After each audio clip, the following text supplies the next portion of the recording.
Yeah, go for it. Okay.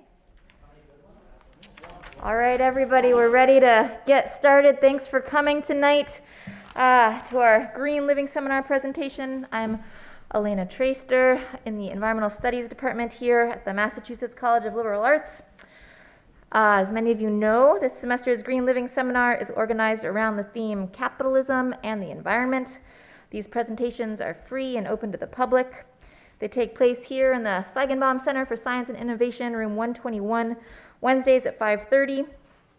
And you can find the schedule of upcoming presentations. There's still a couple more coming up, and links to recordings of prior presentations on our website at www.mcla.edu/greenliving. Our talk today will last for about 45 minutes with, as usual, a question and answer session at the end. And before I turn it over to the next speaker, I want to make a quick announcement for next week's presentation.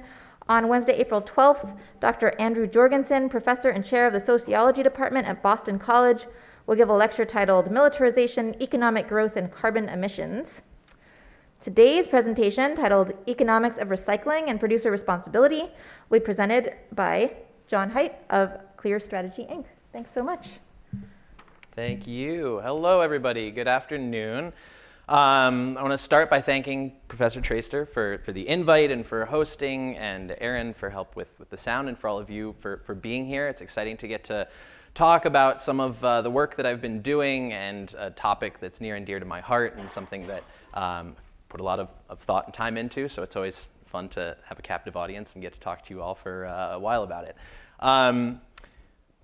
A little bit about me. My name's John Hite. My background is in waste policy. I spent a couple of years after undergrad working for an organization in Boston called the Conservation Law Foundation. I don't know if any of you may or may not be familiar with them. They work throughout New England. I was working on zero waste policies, a number of different zero waste policies, trying to come at the issue of waste from a couple of different angles. The primary policy I wound up focusing on is the one that I'm going to be speaking about today.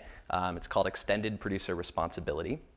We'll get into the details of EPR, what it is, what it isn't, what it's going to be able to or hopefully able to do, especially in the US, as I go through my talk. Since leaving CLF, I've been to grad school. I spent a year working with the state of Connecticut on an EPR for packaging proposal. So from the nonprofit sector to the government sector, understanding how governments think about regulatory implementation. And from my time with state of Connecticut and graduating from grad school, I then have now flipped over to the implementation side. 4 US states have actually passed an EPR for packaging policy. And I'll get, like I said, a bit more into the detail of that rollout. But my job now is actually working on the implementation of these policies. So I've gotten to see this issue from a number of different sides, and I think that gives me a bit of an interesting perspective on how all of this is rolling out and the impacts of policy on problems in the world.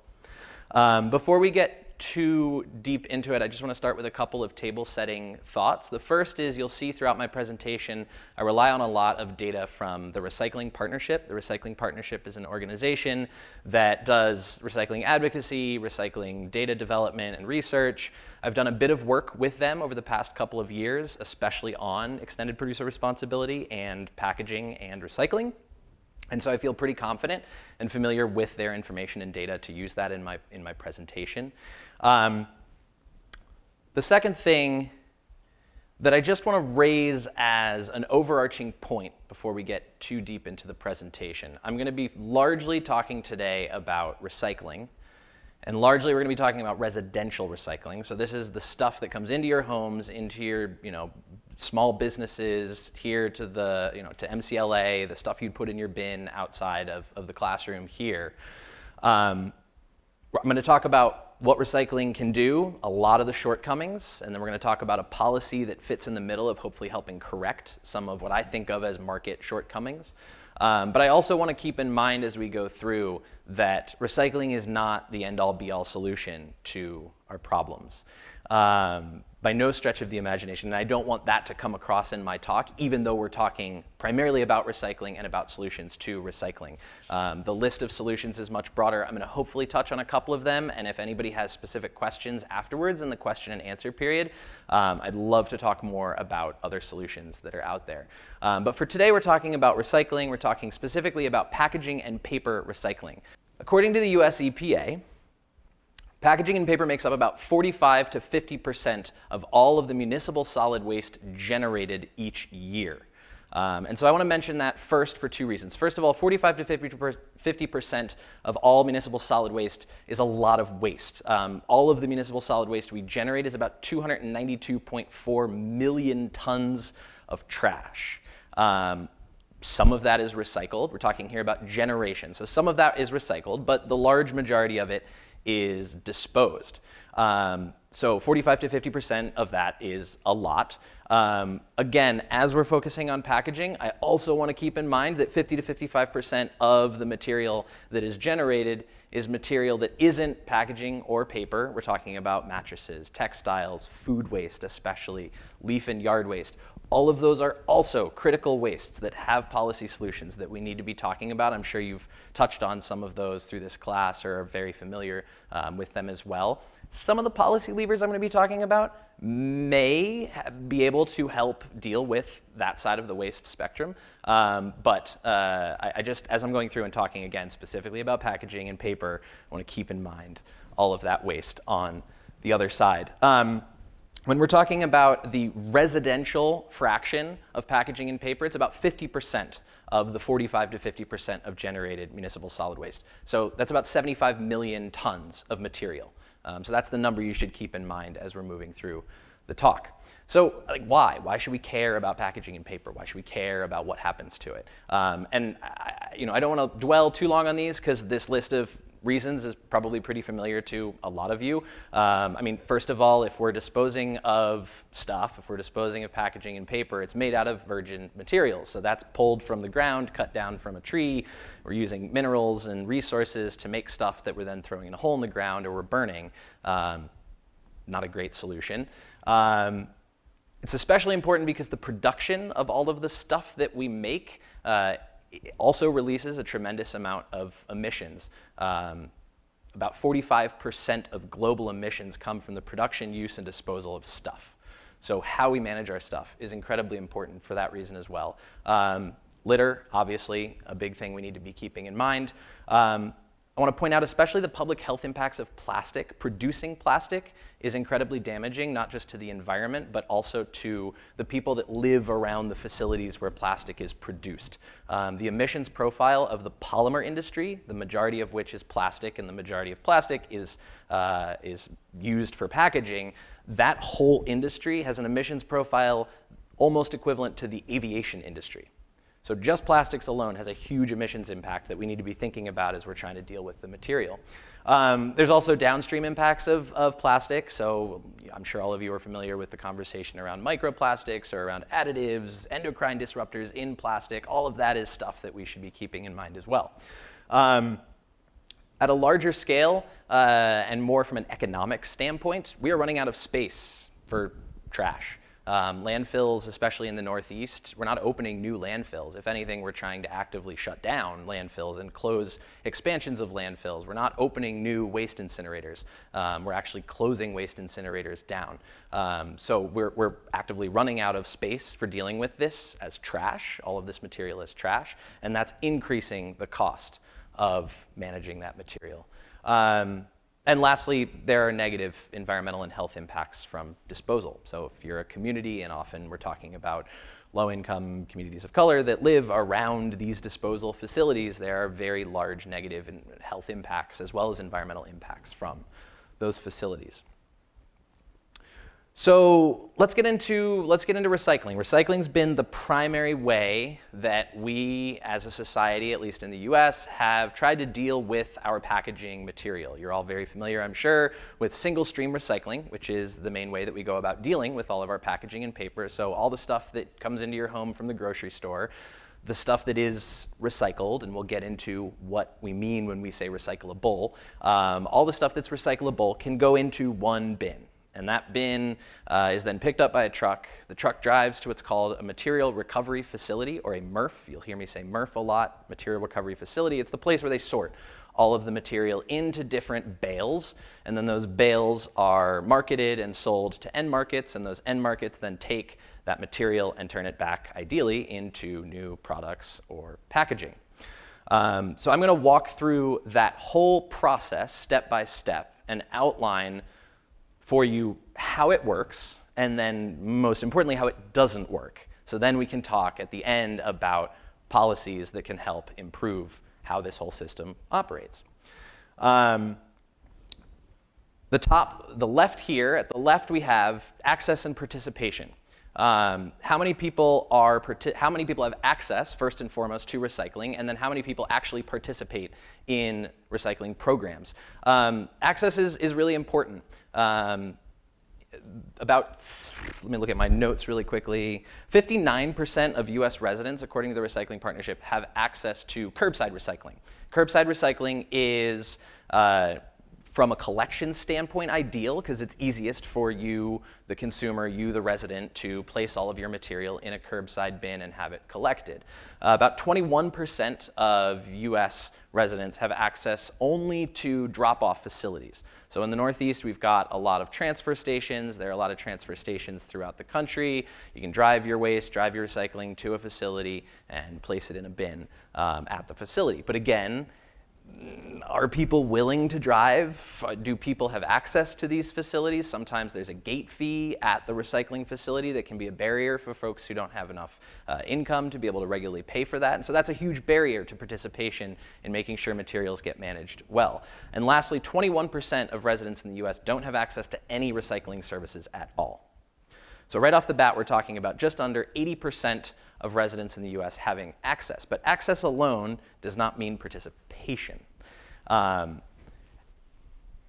Fully 3/4 of residents with access to curbside recycling use it. But that means 25% of people with access to curbside recycling don't participate in the program. For drop-off facilities, those numbers drop way down. About 30% of folks who only have access to drop-off facilities, transfer stations, for instance, use that infrastructure.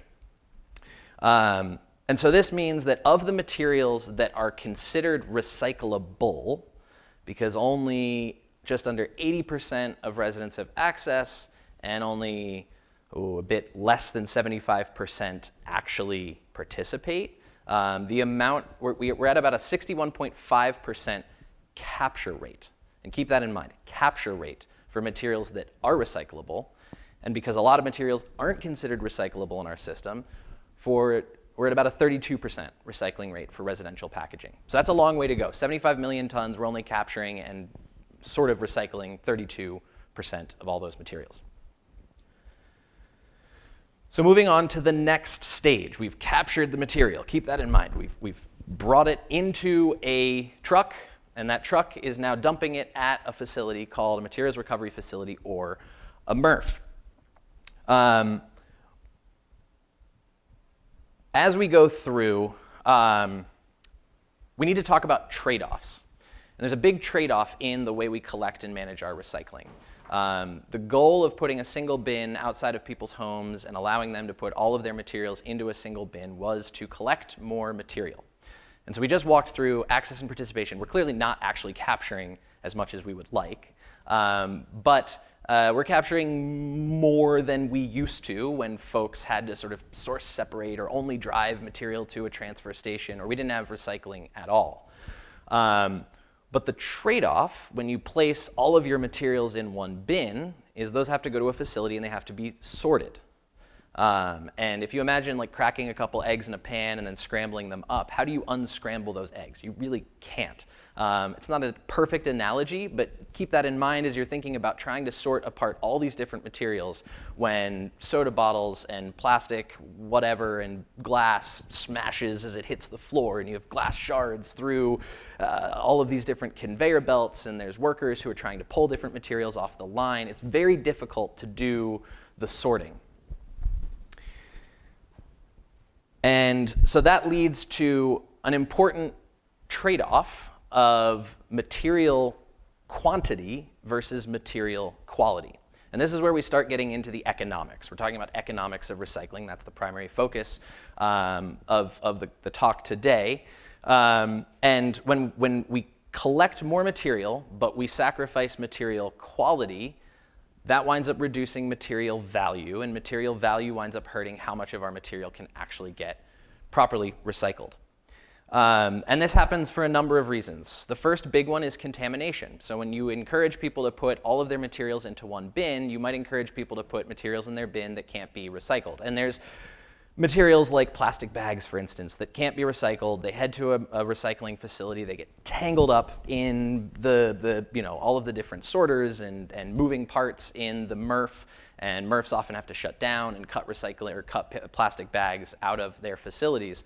Plastic bags they're still recyclable. They're actually eminently recyclable, but only if you collect them separately. So you need to have a drop-off facility at a grocery store where people can bring their plastic bags, and then they're turned into park benches or composite decking, for instance, or they can even be recycled back into plastic bags. But I've also heard of people putting like hoses and metal chains and even like bowling balls in their bin.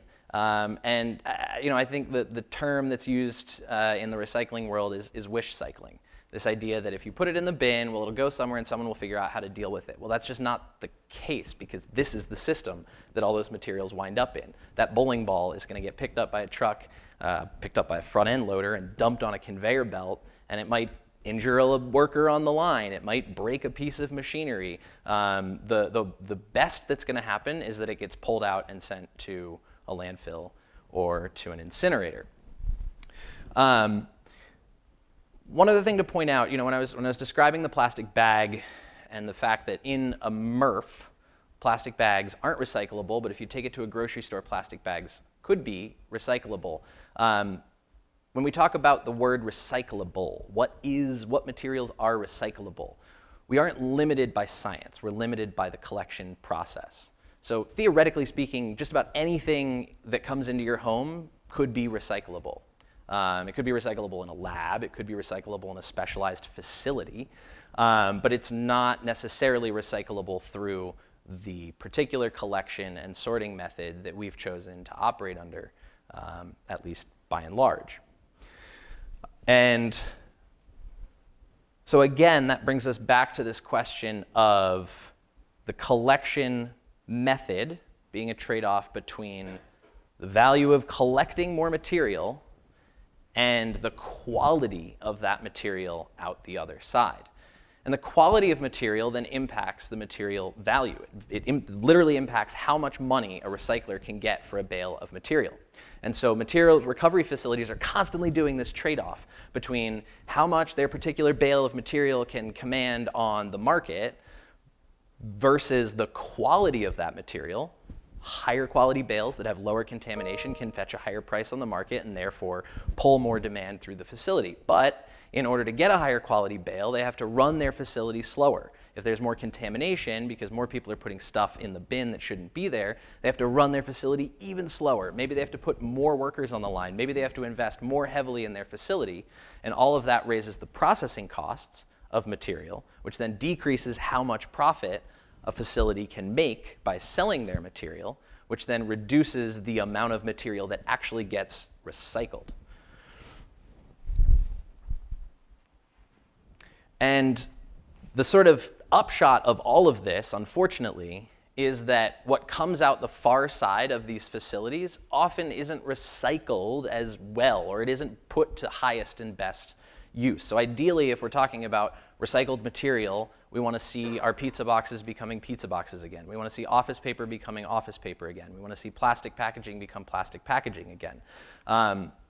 Sort of second law of thermodynamics in mind, you're always going to have material losses through the system, but by and large, materials that come out of these facilities can't necessarily go back, especially into food grade packaging. That's especially true for plastics. Most plastics don't go back into food grade packaging. Plastic water bottles, for instance, because there might be some contamination in those bales, wind up becoming clothing. And maybe that clothing gets recycled at its end of life, maybe it doesn't. but it's certainly not as high a value material as it could be. So material recovery facilities have sort of two ways to address this problem. One, like I described, is to try and boost the amount of investment in their facilities and raise costs, and either try and recover that through the value of material, or if they're not able to cover it through the value of the material that they're selling, they turn around to their customers and they charge their customers more money. Oftentimes that's municipalities. So municipalities are often left holding the bag to pay higher costs for a system that is kind of working, maybe. And as those costs continue to go up, if you want more material recycled better and to higher and better uses, well, that's going to cost more money. And municipalities only have so much in their budget to be able to pay for it. Alternatively, the cost could be passed through to consumers. Aaron and I were just chatting beforehand, and he was talking about his, how much he's paying for his curbside recycling system or his curbside recycling bin from his hauler. If the hauler decides that they're really going to prioritize doing a better job of sorting all these materials and producing better quality bales, well, Aaron's going to have to pay more money for that. And there's probably a cap at which Aaron is no longer willing to pay for this super premium recycling system because he's like, I'm not going to pay $150 a month to have sort of perfect recycling. We should just have better systems in place.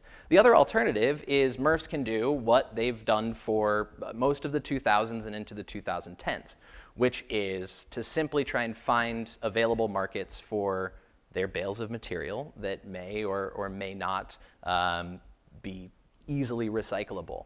And the primary buyer for a long time for those materials was China. And I don't know how closely any of you have maybe been following in the newspapers over the past 4 or 5 years, but there was a big fallout in 2017 called China National Sword. China was willing to take a lot of bales of material from the US that were lower quality and had a lot of contamination. They would strip out all the contamination. They built a huge domestic recycling capacity on the back of materials from foreign countries. And then in 2017, they said, we're done. We're not going to take any more of the world's trash. We've got enough of our own sort of infrastructure to deal with this, and we want to deal with our own trash now. And the world just got flipped upside down. Everyone was freaking out. There was nowhere to send your materials. MRFs no longer had their low-value market for their poorly sorted bales of material. And so what that did, you can see in this graph here, is it absolutely tanked the value of recyclables. And when supply far outdrives demand, the price of something goes way down. And so the amount of money MRFs could get for their materials dropped and dropped and dropped and dropped and dropped. And so what that wound up doing is it put a double strain on the cost for their customers. First of all, they weren't making any money off of selling their materials. And second of all, they suddenly went, oh shoot, maybe we need to clean up our act. So they started investing more in their facilities. There was a huge amount of investment in domestic processing capacity in the US to try and do a better job of managing materials in the US as opposed to shipping them overseas. But all of that costs money, and all of those costs have to be recovered.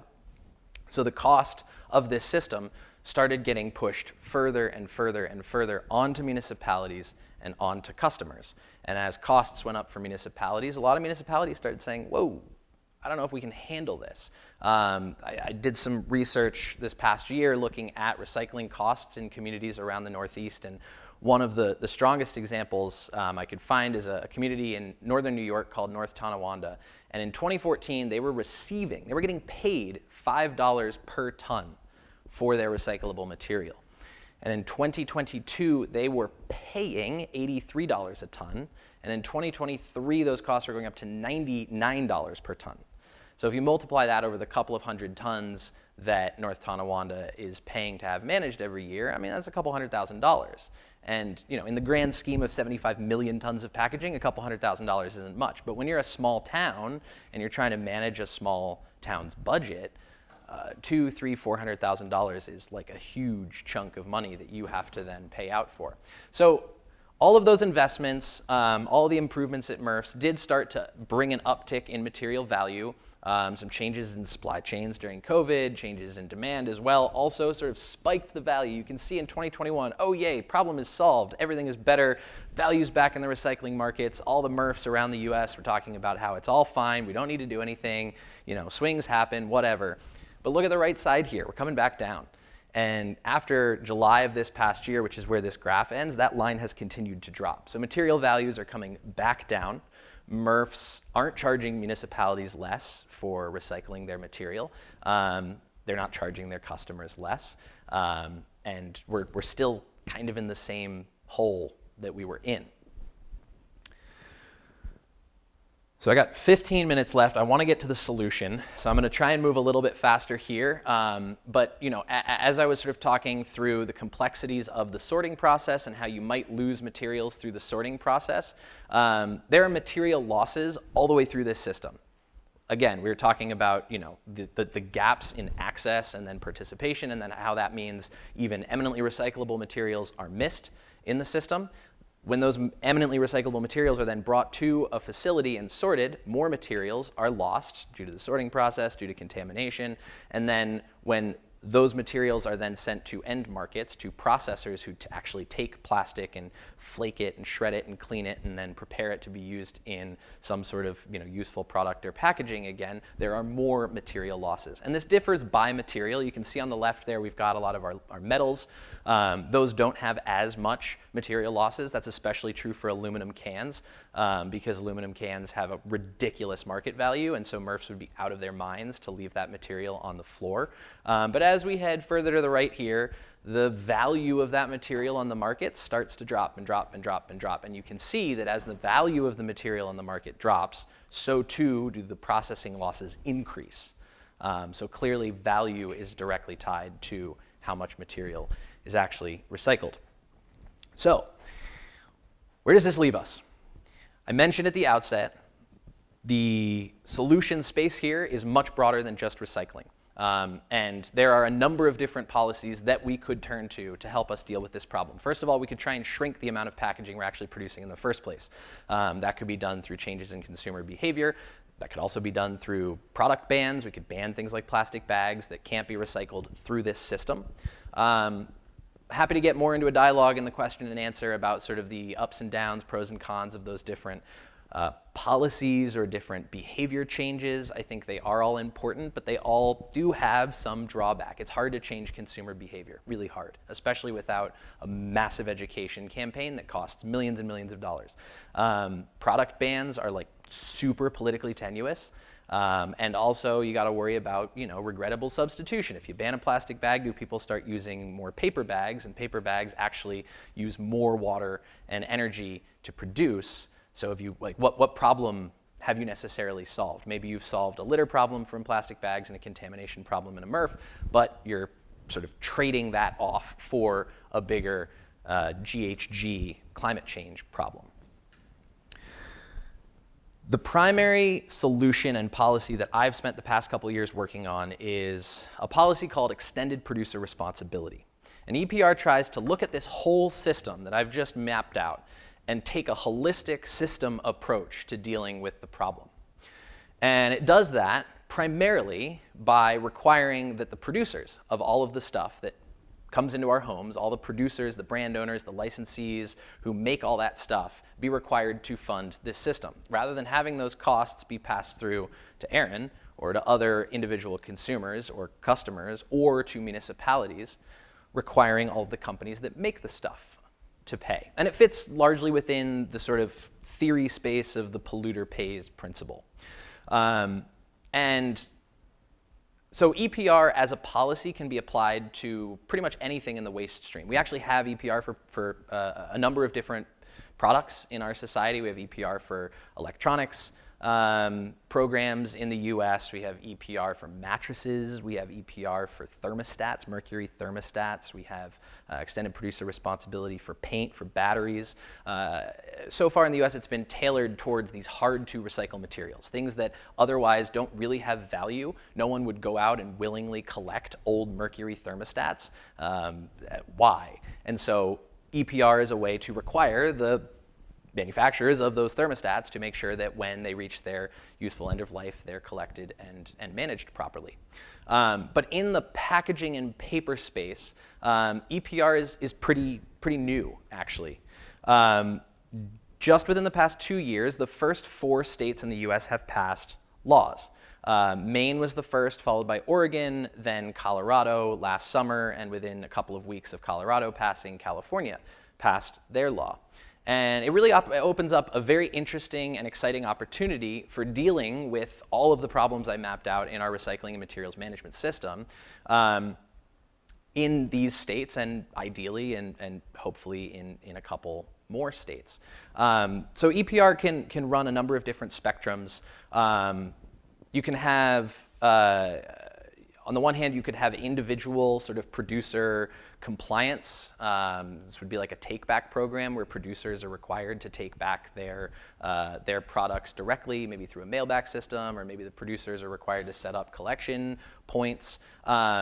But when we're talking about a system that's already in place, where people already have bins in their homes, all the material is going into one bin, trying to get like Procter & Gamble and Unilever and Walmart to all individually get their material back through that system is like laughably complex. And so the way EPR for packaging programs generally play out is through what's called a producer responsibility organization, or a PRO. And the PRO charges fees to producers, takes those fees in based on the amount of material supplied into a specific jurisdiction. So in this case, if we're talking about Colorado, it would be the amount of material Walmart sells under their own name brand in Colorado. It's the amount of Unilever's products in Unilever brand packaging that's sold in the state of Colorado. And then the PRO manages the program. And that can happen, again, in a number of different ways. The PRO can simply, depending on how the legislation is written, go out and reimburse a whole bunch of municipalities for their recycling costs.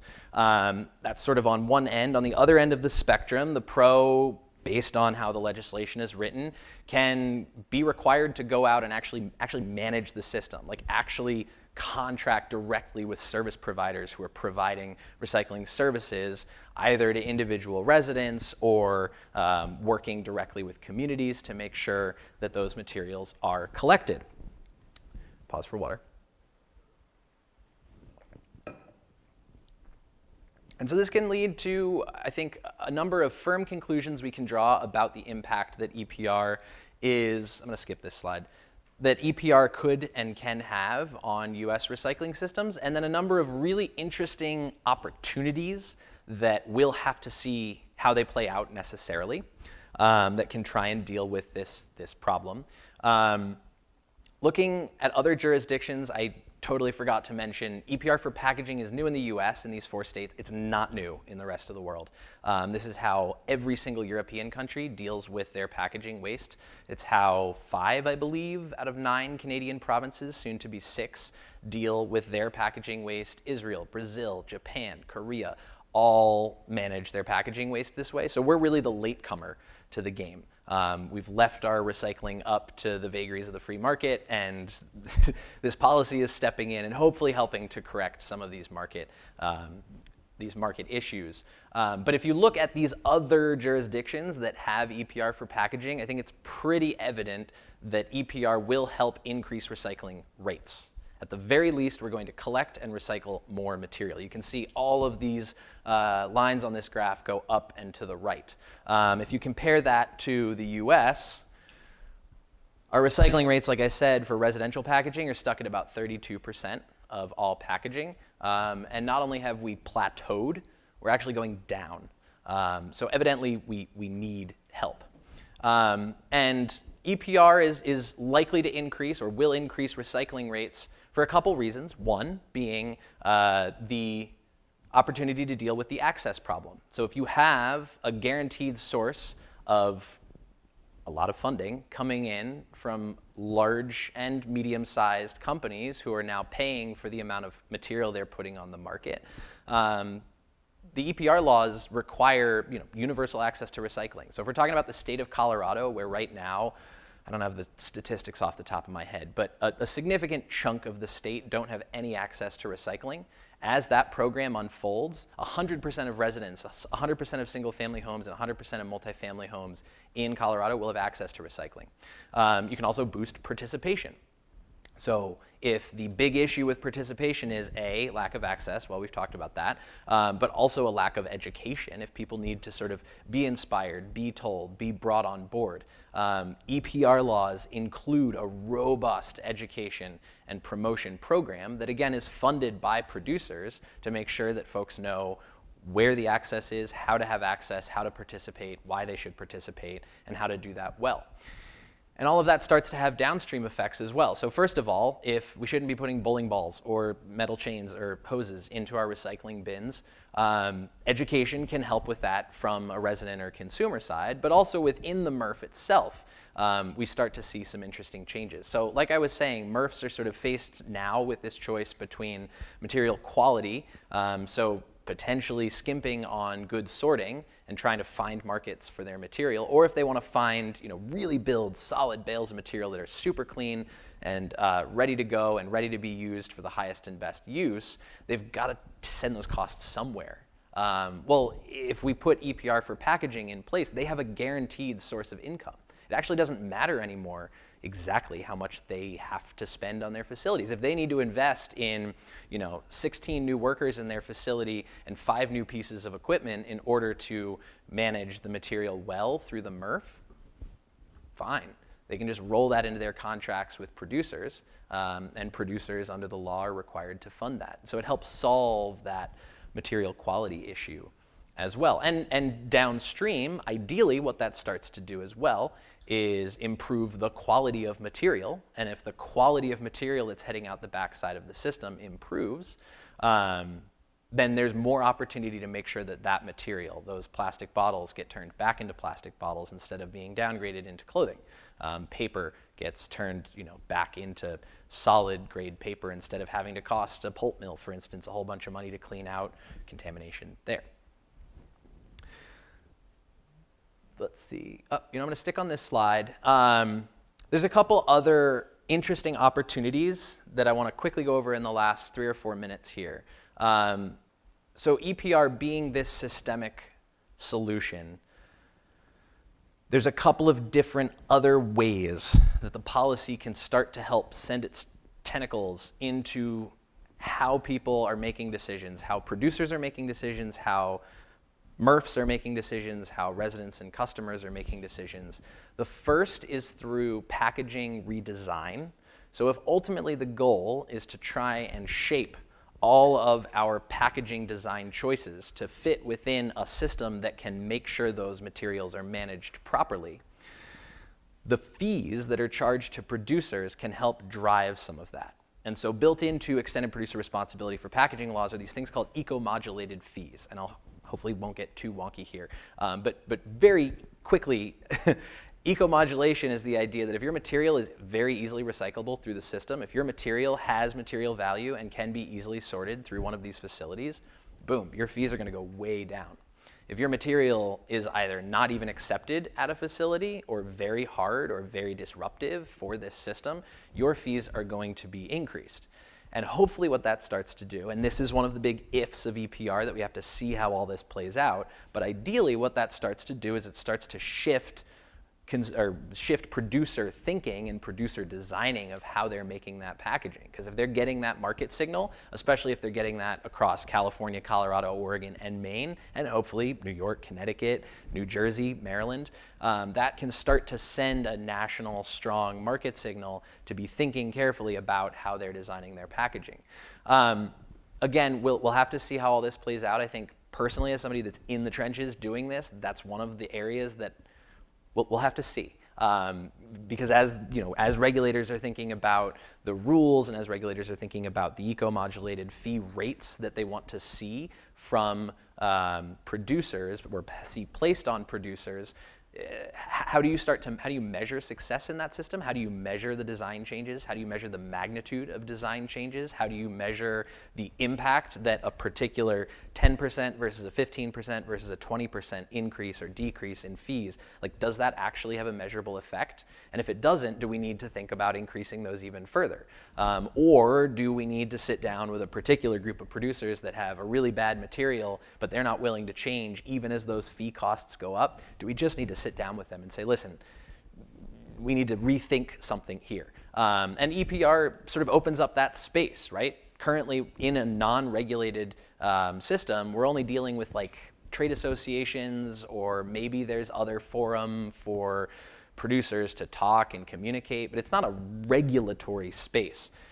With EPR, we have a regulatory space to be having those conversations.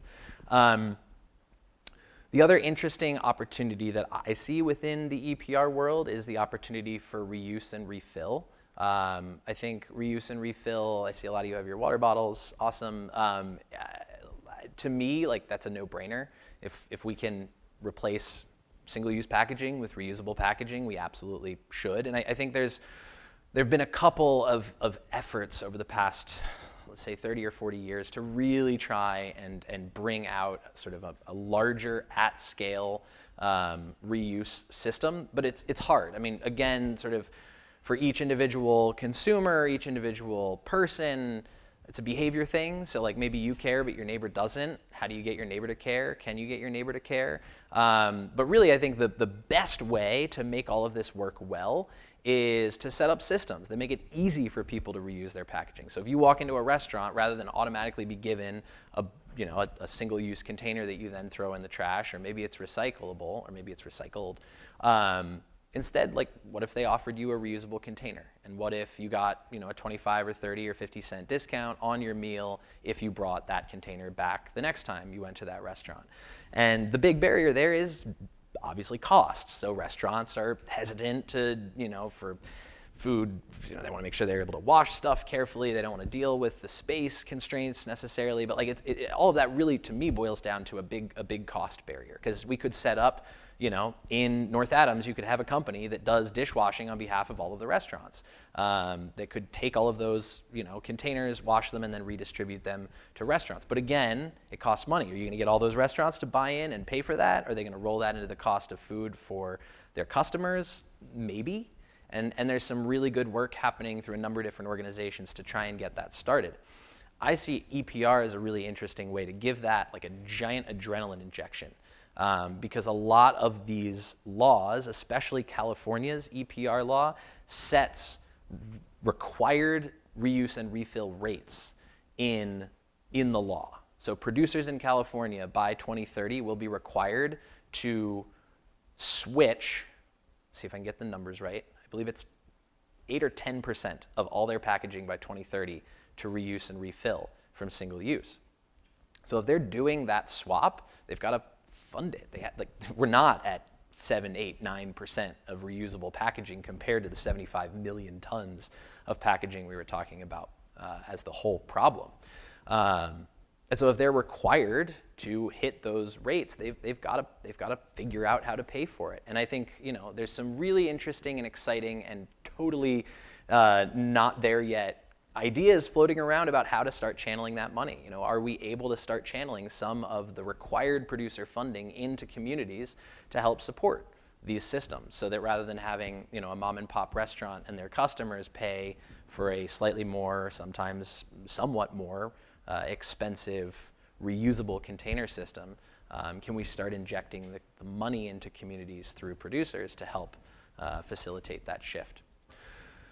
So that is more or less my talk. I've got a couple other things that I could talk about, sort of hot topics in the EPR space, but we can get to those maybe if there aren't a ton of questions. But I want to pause there and just see, what's on your minds? What are you all thinking about? Do you have any questions? We kind of covered a lot of ground there. Yeah, in the back. At the end of the day, when companies are going to have a dedicated cost, isn't the consumer going to pay for that cost anyway? Or will the companies be able to deduct it as a tax-exempt cost, in which case all the consumers are paying? It's a really good question. It's like the number one question. I purposely didn't include that in my presentation because I figured someone would ask about it. So thank you. In terms of a tax deduction, no, companies aren't going to be able to write this off on their taxes. And so this is a business cost that will be paid for by businesses. And general sort of business school economics would tell you that, of course, yes, companies are going to pass this along through to their consumers. Some of that might happen, but there's some very interesting system limitations on how much of that cost producers are actually able to pass through. First of all, we're not really talking about like a huge cost per item in the grocery store. When you actually factor in sort of like, the cost of running a program in Colorado versus the amount of revenue generated from the sale of all of the products that are sold in packaging material in grocery stores in Colorado, I mean, we're talking like a cent or two, maybe less per item, potentially way less. And producers are restricted in how much they're able to pass their costs through by a concept in economics called elasticity, price elasticity. I don't know if that's a term any of you have taken a microeconomics course before, but price elasticity essentially says that producers are only allowed to pass a certain amount of the cost of business on to consumers relative to the type of product it is and relative to the market that they're in. So if you have the market for eggs, for instance, eggs are a pretty homogeneous product. If you go to the grocery store, maybe you've got your free range, maybe you've got your conventional, but within the free range space and within the conventional space, like there's not a ton of differentiation. There's not a ton of ways for one farm to say, our eggs are better, don't listen to those other guys. And so the producers of eggs have to be very price conscious. They have to be super, super attuned to how much they're charging for their particular good. And so if there is a business cost that gets rolled into the cost to produce those eggs, producers might be able to pass some of that cost along, but they also aren't able to pass all of the cost along. And when you look at sort of elasticity studies, things in the consumer goods and food spectrum are on the higher end of price inelasticity. Let me see if I can get the spectrum right. I'm not going to get the term. I'm not going to remember which side is which, so forget about that. But producers in these particular categories that are generally targeted by EPR for packaging programs are limited. They are like economically limited by how much they can pass along. And that's also true because they're internalizing these costs. Some extended producer responsibility programs, especially for paint, charge an externalized fee at the point of checkout. So when you go to Sherwin-Williams and you buy a can of paint in the state of Massachusetts, I forget exactly how much it is, but it's like $1, maybe $1.50, that you pay per can of paint. And that's an added line item on your receipt that goes into a pot of money that then funds the program. And so that's a direct cost to the consumer, externalized through the program. EPR for packaging internalizes those costs. So producers are paying based on the amount of packaging they're selling into a specific jurisdiction. And those costs then are rolled into the larger cost of business. And so that limits costs for a number of reasons. First of all, like companies would literally have to go through and line item figure out how much they spent on a compliance program in Colorado, and then figure out how that may or may not impact their Western US pricing region. And then further, lost my last point. It'll come back to me. Anyway, so all of that sort of paints. I could keep I could keep going through a couple other sort of thoughts there, but I mean it's a really good question. I think one other data point just to point out on that front. If there are costs passed through to consumers, it won't be jurisdiction by jurisdiction. So if Massachusetts passes an EPR for packaging law, any of the costs that are passed through, and it certainly won't be 100%, might be somewhere below 30 to 50%, could be a lot less than that. It wouldn't be passed through to Massachusetts consumers. There's no way producers can do that because they set their pricing schemes either regionally or nationally or fully internationally. So a lot of companies set like a Northeast pricing scheme, or some set like a North America pricing scheme.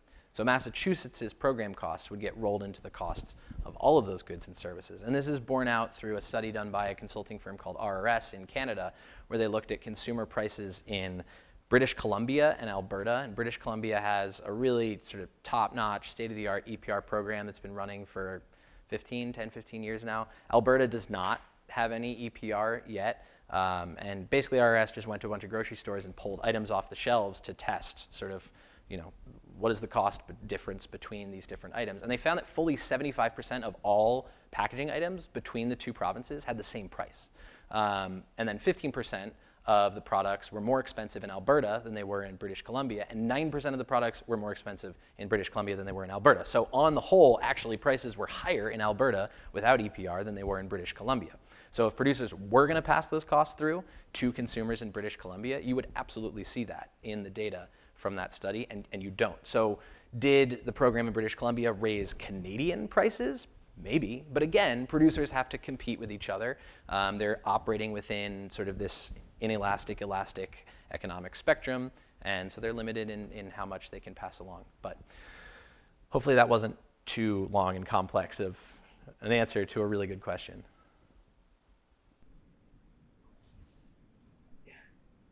Yeah, I was wondering if you could talk a little bit about the difference between like polymer-based recycling products and trying to shift producers towards using natural products, specifically naturally made products that would be easily biodegradable. So not so much like glass.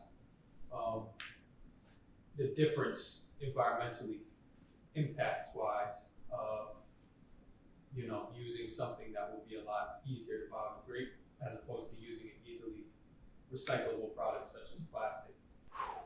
Do we have another 45 minutes? That's a good question. It's a really good question. I mean, honestly, it could be like a whole nother talk. But I'll try and give just like a couple thoughts from my perspective quickly. I mean, first of all, I think you got to do a lot of life cycle assessments on all the different types of material to understand all the different trade-offs. So bio-based materials, the benefit if you're able to get a bio-based plastic, for instance, that can biodegrade quickly is if that winds up in the environment, if somebody throws it out their window, it won't sit on the side of the road for 50 years.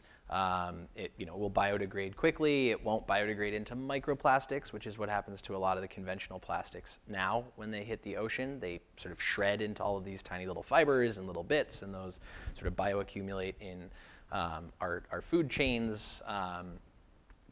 So that's a real benefit of biodegradable materials.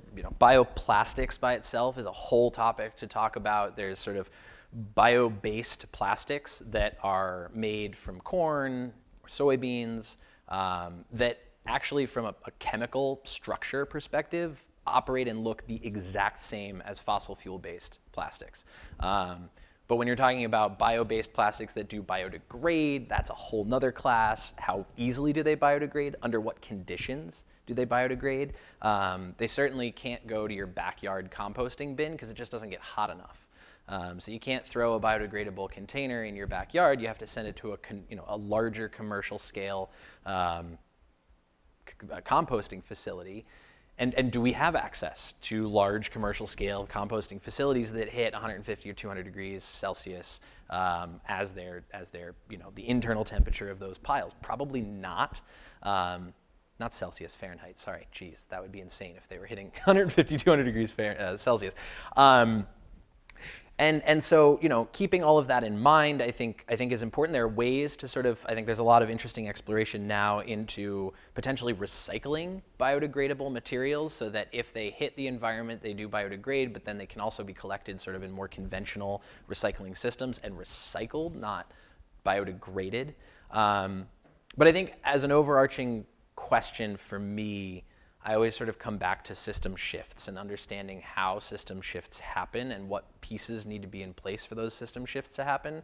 And I think, EPR opens up at the very least an interesting forum for having discussions. So if producers as a class, and a lot of producers now are thinking about bio-based material and thinking about making that switch, at the very least, if we have extended producer responsibility systems in place, we have forums for producers to sit down and figure out how they would set up systems to manage that material. Because if you just introduce bio-based material into our system as we currently have it, most of that material is just going to wind up in a landfill anyway.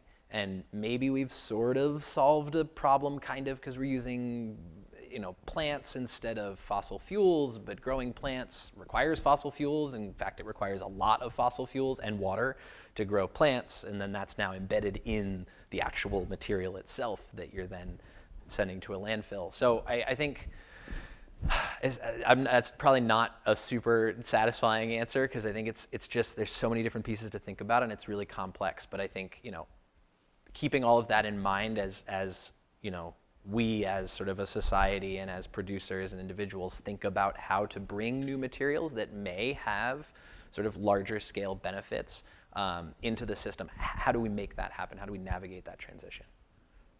So our EPRs, for the most part, incentivizing easily recyclable materials or incentivizing less toxic materials, or sort of both? Depends on how the legislation is written.